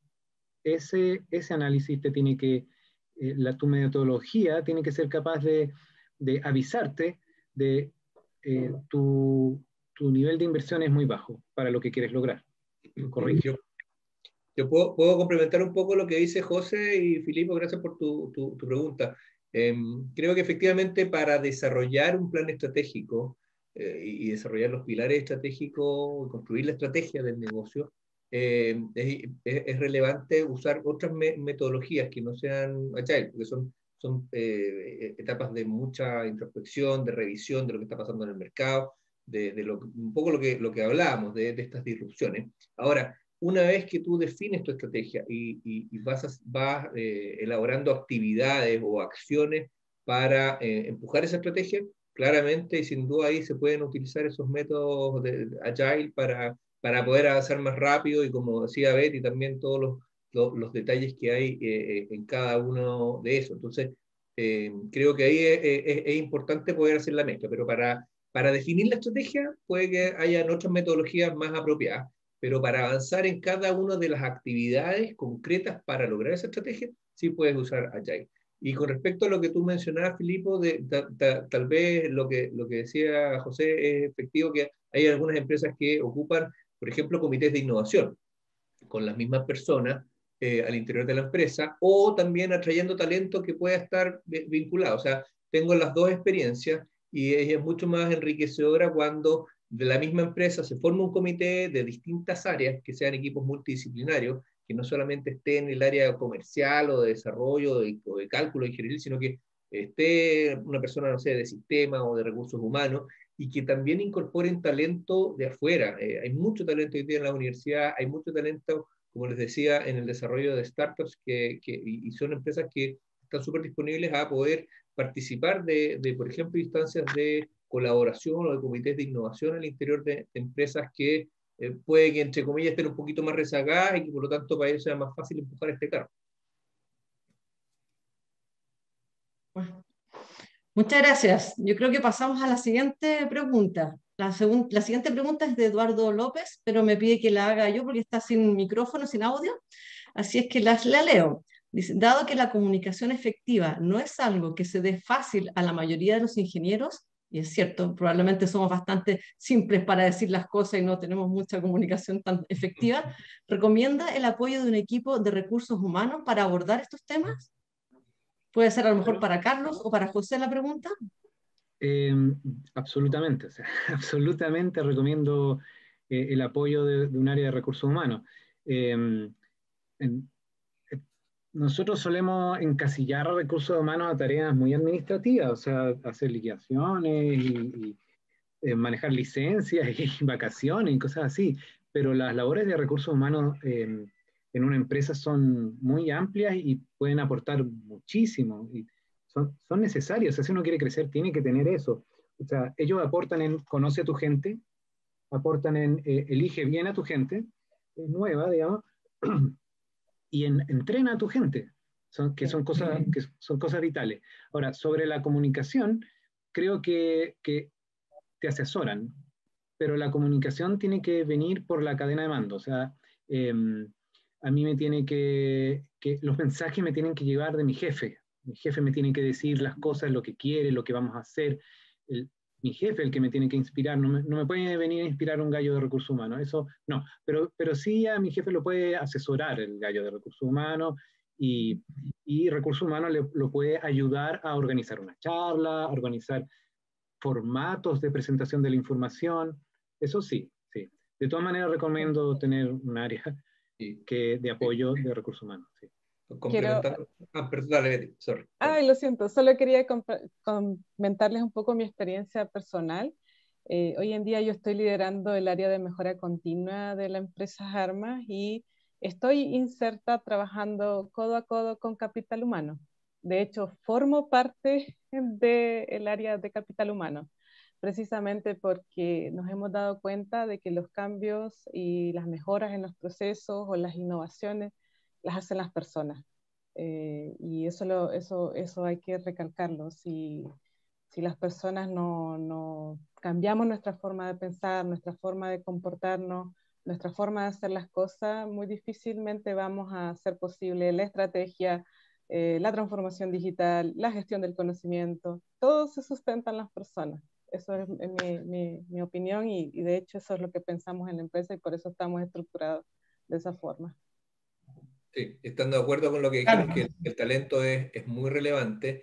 también esto hay que abrirlo un poco la mirada más allá del recurso humano, y es donde haya una brecha, como lo indicaba en algún minuto de la presentación, de talento o de desarrollo tecnológico, y en este caso, claro, puede ser un tema comunicacional, busquen cómo capturan ese talento, y si hay que traer talento de afuera, perfecto, por una sola vez, o que es parte de tu proceso de mejora continua y estructural, también es válido. Eso va a depender de las culturas de la compañía y cuán necesario sea el incorporar transitoriamente o permanentemente talento tecnológico o talento desde el punto de vista de recursos humanos, inversiones. También hay que darle una mirada mucho más allá de la comunicación cuando se están implementando este tipo de herramientas. Gracias. Tenemos más preguntas de Juan Music. No sé, Juan, si estás ahí presente y las quieres formular tú mismo, abrir tu micrófono. Gracias, María. En función de todo lo planteado, de nuevas formas de hacer las cosas, ¿consideran ustedes que eso implica, entre otras cosas, una forma de gestión diferente dentro de la empresa, es decir, romper la gestión por silo y llevarlo a una gestión por red e crear un sistema integrado de aseguramiento de calidad en la empresa? Claramente, bueno, voy a tomar la palabra, pero claramente sí, Juan. Efectivamente, hoy día hay formas de estructura que, por ejemplo, compañías, startups están desarrollando, que son estructuras celulares, que es básicamente que no es la típica estructura piramidal que uno conoce, sino que vas tomando ciertos elementos y personas dentro de la organización que van modelando y por lo tanto ya los silos no entran en esta función. Hay procesos colaborativos que son mucho más valiosos que tener todo encasillado en un proceso que, como era antes, como un proceso productivo. Es mucho más enriquecedor que haya un equipo multidisciplinario desarrollando y trabajando para esta nueva forma de enfrentar este nuevo entorno que ya está. Y yo creo que la ingeniería en general y la estructural en particular se presta mucho para este tipo de cosas porque el conocimiento es muy amplio. Entonces no vamos a tener ingenieros por muchos años que trabajen, que sean especialistas en todo. Entonces crear como grupo, como células, como decía Carlos, de conocimiento que sean capaces de interactuar en red con los demás, permitiría a las oficinas entregar proyectos más completos. No solo me preocupo de la estructura, sino que de la estructura secundaria, que es en otro material, de los equipos que van dentro, cómo los afirmo, qué sé yo, que de repente uno busca otro especialista. Es muy típico que uno busca otro especialista en, no sé, en post-tensado, en fibra de carbono, qué sé yo, y si uno podría ir incorporando estos pequeños nodos en la organización con estructuras de otro tipo, sí. Con alianzas estratégicas a veces, ¿no? También funciona. Sí, correcto. Sí.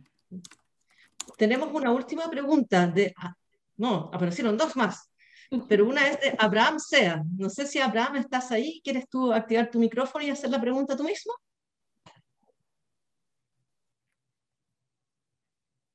No, quizás no, a lo mejor un poco tímido, la voy a leer yo. Dice, dado el contexto del mercado, ¿qué recomendarían como estrategia comercial, particularmente a empresas del rubro que están recién comenzando, de 2 o 3 personas, o sea, empresas pequeñitas que están recién partiendo? ¿Qué recomendarían como estrategia, dado el contexto del mercado? Bueno, les di un tip ahí de cómo enfrentar la segmentación comercial en base a empresas más grandes, más chicas, que son más amantes de la forma de trabajar. Tal vez yo creo que una estrategia que se me ocurre ahora es estrategia tal vez de líder-seguidor, o sea, quién es su referente dentro de la industria y ver, bueno, tal vez profundizar un poco cómo se estructuran, cuál es la estrategia que tienen detrás, cuál es el valor agregado que aportan, tal vez en función de eso modelar algo que también los identifique, porque se trata, ¿no?, de tener una estrategia, una identidad que los caracterice, como decía, que los diferencie, que tenga esa ventaja competitiva, que tal vez sea eso mismo. O sea, somos chicos, por lo tanto las decisiones se toman de forma más rápida, más simples de resolver. Estamos ahí, estamos con una atención personalizada tal vez. Ese tipo de estrategias comerciales, o tácticas comerciales más bien, puede servir como para tener un primer approach a una empresa que está recién formándose. Claro, Gracias, Carlos. yo creo que, Por favor. perdón, yo creo que la estrategia es algo bien personal. Como decía Carlos, para desarrollar una estrategia, el primer paso es hacer algo bien introspectivo, que quiere decir quién soy y a dónde quiero llegar, digamos, como empresa. Entonces, es difícil que alguien externo te diga, hazlo así, digamos. En general, los asesores no te van a decir cuál es tu estrategia. Te van a proponer cosas y tú vas a elegir y te van a dar una metodología para que tú hagas tu estrategia. Los asesores no te van a hacer tu estrategia, van a ayudarte a que tú la hagas.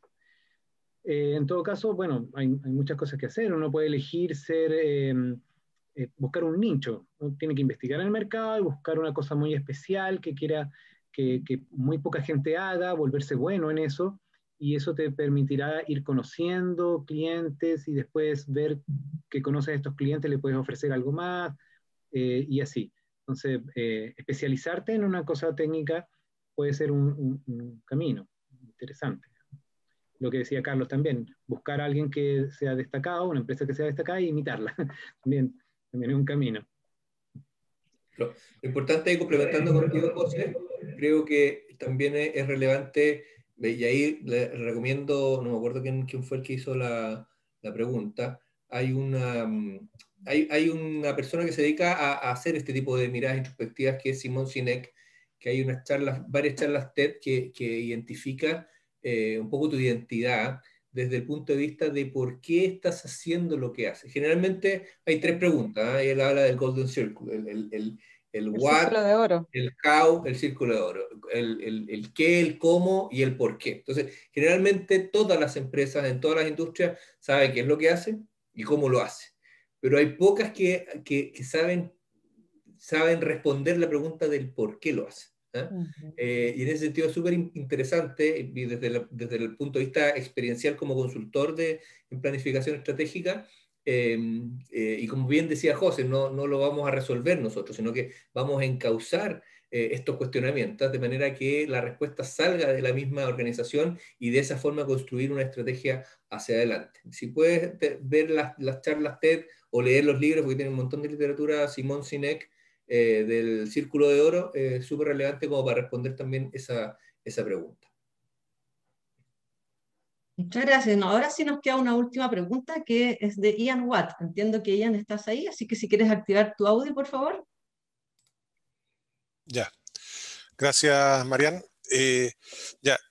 Yo quería, como parte del directorio de la ICE, una de las cosas que estamos pensando es cómo ayudamos a nuestros socios, empresas, socios independientes, socios que están partiendo su empresa, a medir productividad. El primer paso que yo hice cuando en la empresa empezamos a ver el tema de la planificación estratégica fue empezar a encontrar medidas de productividad, pero quizás ustedes nos pueden recomendar una medida simple, general, para que los socios puedan tener un índice. Estamos pensando hacer una consulta gremial para sacar información y compartir con los socios. No sé si tienen alguna idea de eso.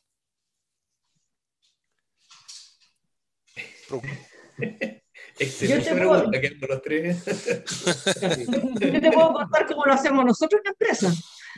Nosotros medimos la productividad con indicadores. Nos hemos fijado una serie de indicadores que están bastante basados en nuestra experiencia histórica de todo tipo, de metros cuadrados que te caben en un plano, HH de dibujo que te demoran en un plano, HH de ingeniería, etc. Distintos indicadores, distintos tipos, y los hemos puesto dentro de ciertos límites y cada cierto tiempo nos vamos evaluando y vemos cómo vamos a ir.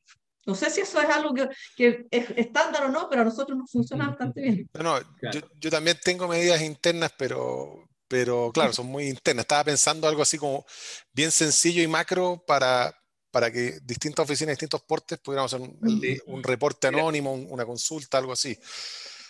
Ian, si te puedo ayudar de alguna forma desde el lado de mi experiencia en el retail ¿Sí? y más desde el punto de vista comercial. Una de las herramientas que más se ocupan, más que medir productividad, sino que tal vez es un concepto amplio, pero que redunda en muchas cosas si la empresa lo está haciendo bien o mal, que es el Net Promoter Score, el NPS. Entonces tú le preguntas a tu cliente de 1 al 10, donde 1 es por ningún motivo y 10 es absolutamente. ¿Recomendarías los servicios de mi empresa? Y generalmente hablan de que cuando las respuestas son entre 7 u 8 a 10, quédate tranquilo. Estás haciendo estás cumpliendo el servicio y estás cumpliendo la promesa que le hiciste a tu cliente. Cuando es menor que eso, preocúpate porque hay algo que no está funcionando bien. Puede ser retraso, puede ser integraciones, puede ser algo que ustedes también identifican dentro de su core de negocio. Pero si estamos hablando de algo simple, es lo que se me viene a la mente como un poco para poder estandarizar, porque además todos lo podrían ocupar eso. Sí. Sí. NPS. Nosotros hacemos la llamamos encuesta de satisfacción, que es una encuesta que le hacemos a los clientes. Pero ahí lo que necesitamos es conocer más estrategia para que nos quieran responder, porque a veces cuesta bastante que nos quieran responder, pero es un súper buen indicador. Claro, otros indicadores que se Sí. pueden complementar, sobre todo en el desarrollo de los proyectos, se pondera mucho el tema del plazo, ¿no? Un poco medir cuántos proyectos realmente ejecutamos en lo planificado. Y ahí también otro indicador súper importante, el cumplimiento de los compromisos, ¿no? ¿Cuánto de lo que prometemos hacemos? Eso es como dos indicadores bien que son bastante objetivos, digamos, ¿no? No, o lo cumplí o no lo cumplí, y eso cómo impactó en el avance de la planificación. Claro, en el fondo tienes que aclarar un poco qué es lo que quieres buscar cuando hablas de productividad. Porque tú, Productividad, sí. claro, porque lo que decía Betty, uno puede decir, tú le puedes preguntar a todos los socios, bueno, ¿cuánto te demoras en hacer un proyecto estándar? Y tú lo estandarizas y tú dices, bueno, un proyecto de tales cantidad de metros cuadrados, con tantos subterráneos, con tantos pisos. O podrías decir lo que ella decía, si cumples lo que prometes. O puedes medir cosas financieras, márgenes, ventas. No sé si No, sí, te entiendo. estás buscando productividad o eficiencia, porque podrías preguntarle a todos quién hace más metros cuadrados o cuántos metros cuadrados hace al año. Es que lo tiro como pregunta, lo tiro como pregunta abierta porque es algo que queremos hacer, una encuesta a nuestros socios para sacar información y entregar, o sea, podemos juntar información y transmitir información, es algo que estamos buscando hacer con el directorio, pero siempre es bueno preguntar, claro, la Mariana le debe pasar lo mismo, uno empieza a meterse en el mundo de los KPI y te empezáis a llenar de KPI, los KPI, que lo saben sí. también, y después, chuta, al final termináis eligiendo uno. Tengo como 10 KPI y los socios en la oficina se fijan en uno nomás. Bueno, de eso ¿Cuánto se trata ganaron versus cuánto gastaron? Eso es al final el el financiero. El KPI que se financiero preocupan. sí, el financiero Sí. es fácil de ver y ver en el tiempo. Entonces, claro, Sí. uno lo mide así. Pero de eso se trata un poco la metodología del Balance Scorecard, que en el fondo uno elige un conjunto de KPI representativos de cada cosa. Un KPI financiero, un KPI productivo, un KPI de satisfacción del cliente, un KPI Ya, de ambiente eh, interno. ambiente laboral. Y con eso crea Sí. una tarjeta, una carta que te va indicando cómo está el negocio en general. Un poco lo que hacen los gallos del Best Place to Work, que en el fondo uno contesta una encuesta y te califican y te ponderan con una ecuación de ponderación. Entonces, si quieres evaluar a los clientes o sea, a los socios, podrías hacer también lo mismo, o sea, una ecuación con tres o cuatro números, los ponderas de cierta manera y ahí puedes hacer un ranking. Yo creo que la ICE tiene harto potencial para entregar información a las oficinas que le permitan hacer planificación estratégica, porque uno de los temas de la planificación estratégica es que requiere mucho input, mucha investigación de mercado. O sea, uno tiene que ir a investigar el mercado y nosotros no hacemos eso y ahí lo mejor es contratar un especialista y en general son costosos contratar a una empresa que te haga investigación de mercado. Pero entre todos los socios pueden contribuir y esa investigación la puede hacer la ICE y presentar un informe, como por ejemplo el MAC de la Cámara Chilena de la Construcción, que apoya. Exacto. Claro, un informe de la ICE. No sé si la Asociación de Ingenieros Civiles también creo que hace algo. No, la IC tiene cosas así, ¿no? Yo lo digo porque si no nos va a pasar lo que hacemos siempre los ingenieros civiles estructurales, que es reinventar la rueda cada uno por su propia cuenta. Redescubrimos las ecuaciones diferenciales de los eléctricos y hacemos las integrales nosotros. Entonces es para tratar de... Pero me parece una buena idea quizás hacerlo con una consultoría desde la asociación. Habría que verlo en el próximo directorio. Así que esa es buena idea. A propósito, disculpen que la interrumpa, me acordé que precisamente nosotros vamos a realizar una evaluación de productividad, pero desde el punto de vista de la cualitativo, la percepción de productividad de los colaboradores. Y eso lo está impulsando la Cámara Chilena de la Construcción a través de la consultora Montblanc. Así que podría ser interesante también a lo mejor un análisis de percepción de la productividad antes que la cuantitativa, que es un poco la debilidad que tenemos la mayoría de las empresas, que no tenemos datos, ¿no? No tenemos data histórica, así que ahí puede servir también eso. Muchachos, tengo que interrumpirlo porque se nos está acabando la hora y necesito que ahora todos esperen un poquito mientras les dan acceso a encender sus cámaras, de modo que podamos tomar una foto grupal entre todos los asistentes que estamos todavía aquí y por supuesto con nuestros presentadores. Y mientras les van habilitando la cámara, les van a poner una segunda encuesta, me comentan. Así que por favor responder esta encuesta que también es cortita. Y mientras tanto, yo les puedo ir comentando las próximas actividades de AICE. El 8 de julio tendremos la charla gratuita de nuestro auspiciador Melón Hormigones, que va a tratar el tema desarrollo de un sistema constructivo para casas de hormigón con uso de fibras, como reemplazo de las armaduras. Esta charla está compuesta por dos partes. En la primera abordaremos el desarrollo de mezclas y estudio de rheología del hormigón con fibra, y en la segunda el desempeño estructural de los muros hechos con estos hormigones con fibra. Esta charla será dictada por Matías Uve y por Marcelo González. Y también a partir del mes de julio, del 12 al 4 de agosto, dictaremos el curso Análisis Estático No Lineal de Estructuras, dictado por Leonardo Mazzone, Fabián Rojas y Jorge Carballo. Para más información acerca de estos dos eventos y estas actividades, los invitamos a ingresar a nuestra página www.aice.cl. Y yo, antes de la foto, reitero nuestro agradecimiento a Betty Sierra, a Carlos Díaz y a José Izaguirre, a los socios de la ICE y a todos los asistentes por haber ayudado a que esto resultara tan entretenido, que hayamos aprendido harto, y yo creo que da para muchas inquietudes y de a poco van a ir saliendo y seguramente nos van a estar contactando. Así que los invitamos a seguir participando en las distintas actividades y les recuerdo que pueden hacer llegar sus ideas, sus inquietudes, tal como lo hizo José, que planteó él mismo este conversatorio, lo pueden hacer llegar al equipo de comunicaciones, y aquí María José Aguilar, Gonzalo San Martín, Jorge Tovar y yo estamos felices y a su disposición para atenderlos y orientarlos, ayudarlos a sacar adelante un conversatorio. Así que pueden escribirnos también al correo contacto@aice.cl. ¿Estaremos listos para la foto? Estamos listos para la foto, me comentan. Así que por favor, una sonrisa y nada, pues, foto.